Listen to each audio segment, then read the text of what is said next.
جو ہے اس میں حصہ لینا چاہیے. لیکن اب جب یہ اس قسم کی رپورٹس آئیں اور پاکستان مسلم لیگ نون کا ایک اپنا جو سوشل میڈیا کا انہوں نے ایک سروے کرایا تھا،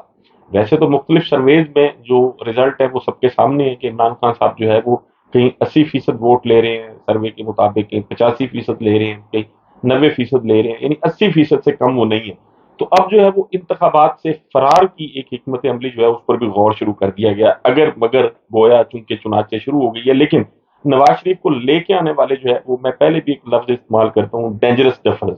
یہ ڈینجرس ڈفرز ایسی ہیں ناظرین کہ یہ جو اس وقت دور ہے، آپ کو پتہ ہے کہ ٹیکنالوجی کا دور ہے، دنیا چاند پر پہنچ گئی ہے، مریخ پر پہنچ گئی ہے، اور ہمارا ہمسایہ ملک جو ہے اس کا بھی خلائی مشن جو تھا وہ مریخ پر آپ کو پتہ ہی ہے کامیابی سے وہ پہنچ گئے تھے. لیکن اس ٹیکنالوجی کے دور میں جب دنیا جو ہے وہ اب 15 پرو میکس پہ آ گئی ہے، ہمیں جو ہے وہ 3310 دیا جا رہا ہے ان ڈینجرس ڈفرز کی جانب سے، اور یہ کہا جا رہا ہے کہ جی اس 3310 کو جو ہے وہ نوکیا 3310 کو آپ جو ہے وہ 15 پرو میکس سمجھیں، اس کو آئی فون سمجھیں. تو آپ بھلے اس کو سمجھیں، لیکن ہم تو اس کو بالکل بھی سمجھنے کے لیے تیار نہیں ہیں، اور صرف ہم نہیں بلکہ پوری پاکستانی قوم جو ہے وہ اس کو 15 پرو میکس کم از کم سمجھنے کے لیے تیار نہیں ہے. مطلب ہے آپ کا یہ جو پروڈکٹ ہے یہ پہلے بھی چونکہ فیل ہو چکا ہے، اور اب یہ تو بری طرح فیل ہونے جا رہا ہے، اس میں کوئی دوسری رائے نہیں ہے. تو جب یہ ساری سرویز، رپورٹس اور یہ اس قسم کے جو انتخابی عمل کو مانیٹر کرنے والے ادارے ہیں، جو ماہرین ہیں، جب ان سے بات کی گئی اور ان سے ان کی رائے لی گئی، تو انہوں نے یہی کہا کہ جناب آپ کا کسی حلقے میں بھی جو ہے منتخب ہونا وہ یقینی نظر نہیں آتا. تو اب اس پر غور شروع کر دیا گیا کہ الیکشن سے کیسے فرار ہوا جائے. لیکن اس پر تو بہرحال اس کے لیے وقت کا انتظار کرنا پڑے گا کہ پاکستان مسلم لیگ نون آئندہ اپنی حکمت عملی کیا بناتی ہے. لیکن عمران خان صاحب کی جو جیل میں ان کا رہنا، ان کی ثابت قدمی اور ان کا ایک وہ مخصوص موقف جو انہوں نے اداروں کے حوالے سے لیا تھا، اس پر ان کا قائم رہنا جو ہے میں سمجھتا ہوں ان کی سیاسی مقبولیت میں مزید اضافہ کر رہا ہے. اور اب وہ ادارے جو عمران خان صاحب کو جیل بھیجنے کے عمل میں پوری طرح سے شریک تھے، بلکہ میں سمجھتا ہوں جیل بھیجنے کا فیصلہ ان اداروں کا تھا، اب وہ پریشان ہے کہ وہ بندہ جس کو ہم نے جیل بھیجا ہے اس کا راستہ نہیں روکا جا سکا، اور اب آئندہ بھی اس کا راستہ روکنا جو ہے وہ ممکن نظر نہیں آ رہا. اس کے ساتھ ساتھ ناظرین، یہ اداروں کی اب چونکہ ایک ہر ادارے کی ایک کیپیسٹی ہوتی ہے، اداروں کو یہ سوچنا چاہیے کہ سیاست دان کا مقابلہ جو ہے وہ سیاست دان کر سکتا ہے. آپ اچھے ڈاکٹر ہو سکتے ہیں، آپ اچھے لائر ہو سکتے ہیں، آپ اچھے پروفیشنل ہو سکتے ہیں، آپ اچھے فوجی ہو سکتے ہیں، آپ اچھے بیوروکریٹ ہو سکتے ہیں، لیکن کسی سیاست دان کا مقابلہ جو ہے وہ بہرحال آپ نہیں کر سکتے. سیاست دان کا مقابلہ جو ہے وہ سیاست دان ہی کر سکتا ہے. اس حقیقت کو جتنی جلدی آپ سمجھ لیں گے اتنا اس ملک کے لیے، اس ملک کے اداروں کے لیے اچھا ہوگا. اس کے ساتھ ساتھ ناظرین، یہ ایسی ایک پاکستان کی جو مملکت ہے، میں سمجھتا ہوں مملکت بے دستور، یہ اتنی کمزور ہے بیچاری کہ اس کو خواتین سے ہے ان سے بھی اس کو خطرہ نظر آتا ہے. ناظرین، صنم جاوید پاکستان تحریک انصاف کی جو ہے پاکستان تحریک انصاف سے ان کا تعلق ہے،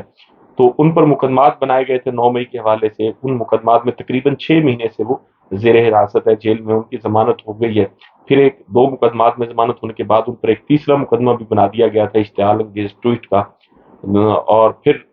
اس مقدمے میں بھی جب ضمانت ہوگی، کل ان کو جیل سے رہا کیا گیا. لیکن رہا کرنے کے بعد جو ہے وہ پولیس پھر باہر موجود تھی، پولیس نے انہیں دوبارہ سے گرفتار کیا اور تھانہ لٹن روڈ جو ہے وہ منتقل کر دیا. آج انہیں ایک جوڈیشل میجسٹریٹ جو ہے ڈیوٹی جج ان کے پاس پیش کیا گیا. جوڈیشل میجسٹریٹ جو تھے وہ ڈیوٹی میجسٹریٹ تھے. اس کی وجہ یہ تھی کہ آج چونکہ 9 نومبر تھا اور 9 نومبر اقبال ڈے کے حوالے سے چھٹی تھی. ویسے تو اقبال ڈے کے حوالے سے چھٹی تھی، لیکن اقبال کے اہل خانہ کے ساتھ، میں معذرت کے ساتھ ویسے مجھے کہنا چاہیے ڈاکٹر علامہ اقبال، تو ڈاکٹر علامہ اقبال کی فیملی کے ساتھ جو کچھ کیا گیا ان اداروں کی جانب سے، وہ ایک جب چھٹی کو دیکھتے ہیں تو مذاق نظر آتا ہے کہ ان کے گھر کے دروازے توڑے گئے، ان کی بہو کے ساتھ بدتمیزی کی گئی، اور سینیٹر ولید اقبال صاحب کے ساتھ جو کچھ کیا گیا وہ بھی آپ کے سامنے ہے. تو پھر یہ 9 نومبر کو جو چھٹی منائی جاتی ہے اقبال ڈے کے والے سے، یہ اس قوم کے ساتھ یہ بھی مذاق کی ہے. تو چھٹی ختم کر دیں، یا کم از کم وہ مقام اور وہ ریسپیکٹ جو ان کو ملنی چاہیے ان کے اہل خانہ کو، یا وہ دے دیں. لیکن وہ چونکہ ریسپیکٹ دینے کے لیے آپ تیار نہیں ہیں، تو بہتر یہی ہے کہ یہ چھٹی ختم کر دی جائے. تو ناظرین، آج پھر ان کا صنم جاوید کو جب پیش کیا گیا تو ان کا چونکہ ان کو پیش کرنا تھا ATC کورٹ میں اور آج چھٹی تھی، تو ان کا 2 دن کا جو ہے وہ راہداری ریمانڈ لیا گیا، اور اب دوبارہ 11 نومبر کو ان کو ATC کورٹ میں پیش کیا جائے گا۔ ناظرین، اس کے ساتھ ساتھ سپریم کورٹ آف پاکستان نے بھی اپنے تیور دکھا دیے۔ آپ کو پتہ ہے کہ supreme court practice and procedure bill کے حوالے سے جو فیصلہ آیا تھا اور نیب ترامیم کے حوالے سے بھی جو کچھ ہوا وہ سب آپ کے سامنے ہے۔ تو اب جو ہے وہ نئے بینچز بلکہ بنا دیے گئے ہیں 13 سے 17 نومبر تک 5 بینچز بنے ہیں۔ اب یہ 5 بینچز جو ہے ان سے آپ اندازہ لگا سکتے ہیں کہ سپریم کورٹ کیا کرنے جا رہی ہے۔ ناظرین، بینچ نمبر جو 1 ہے اس میں چیف جسٹس قاضی فائز عیسیٰ صاحب اور ان کے ساتھ جسٹس صدر بن اللہ صاحب اور جسٹس امین الدین خان صاحب شامل ہیں، اور جو دوسرا بینچ ہے اس میں جسٹس اعجاز الحسن، جسٹس جمال خان مندوخیل اور جسٹس محمد علی مظہر صاحب شامل ہیں۔ جو تیسرا بینچ ہے اس میں جسٹس سید منصور علی شاہ، جسٹس سید مظاہر علی اکبر نقوی اور جسٹس عرفان سعادت شامل ہیں، اور پھر جو چوتھا بینچ ہے اس میں جسٹس منیب اختر، جسٹس شاہد وحید اور جسٹس مسرت ہلالی یہ شامل ہیں، اور پانچواں جو بینچ ہے اس میں جسٹس یحییٰ آفریدی، جسٹس عائشہ ملک اور جسٹس سید حسن اظہر رضوی صاحب وہ شامل ہیں۔ اب ان بینچز کی تشکیل اگر دیکھی جائے تو ان بینچز میں جو ججز صاحبان ہیں ماضی میں کچھ بہت اہم کیسز جو ہیں وہ سپریم کورٹ آف پاکستان میں زیر سماعت رہے ہیں،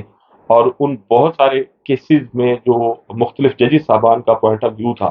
وہ بھی قوم کے سامنے پڑا ہے۔ ناظرین، میرے سامنے اس وقت یہ ایک ڈسینڈنگ نوٹس پڑا ہے۔ ڈسینڈنگ نوٹ جو ہے ایک اختلافی فیصلہ تھا جسٹس صدر بن اللہ صاحب کا جو 25 صفحات پر مشتمل پاکستان میں انتہائی اہم نوعیت کے کیسز میں کچھ ججز صاحبان کا جو ان کی آبزرویشن تھی، جو جس قسم کے ان کی جانب سے سوالات کیے گئے